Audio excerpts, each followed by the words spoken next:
On this episode of Let's Be Frank, we're going to talk about identifying the keys for change in the Security Operations Center, particularly when it comes to deciding what to invest in next or where to shift your budget dollars.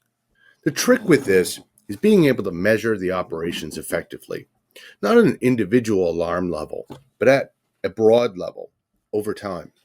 As a security operations manager or director, we're translating these budget dollars into outcomes in a way that's actually far more challenging than most people would anticipate.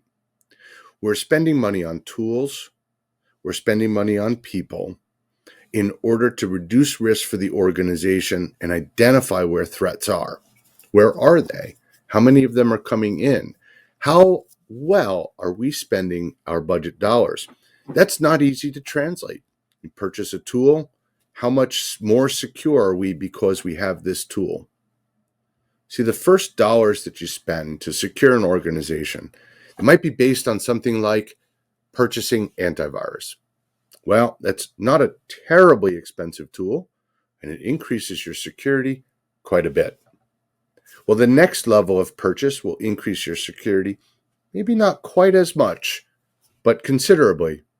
And as you go, investing in further preventative and detective controls, you will start to have this diminishing level of returns until a point in time when you're spending $5 million to protect something that's worth $50,000. How do we justify that? We really can't. So as we move forward with the spending and the budget, it's important to be able to translate where the gaps are in a global view, risk rank them according to what we think we need to handle next, and then take a look at where your budget spend is. This is an effective way to maximize the current budget that you have, based on the gaps that you know you can see, in a way that maximizes that budget and can translate upwards.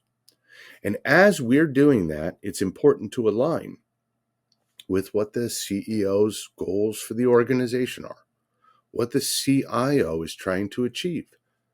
Maybe you're moving into the cloud. Maybe the CEO is moving into the European market, and there's some regulatory issues there.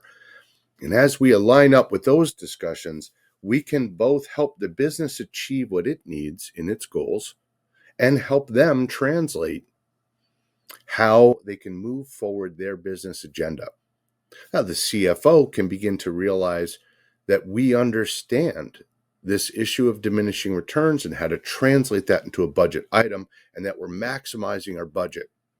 At the end of the day, understanding this from a business perspective is an important part of aligning up with the rest of the organization, demonstrating the value for our spend, and then we have tremendous credibility when we get to the point in time when we want to come out with our hand out and say, I need more budget.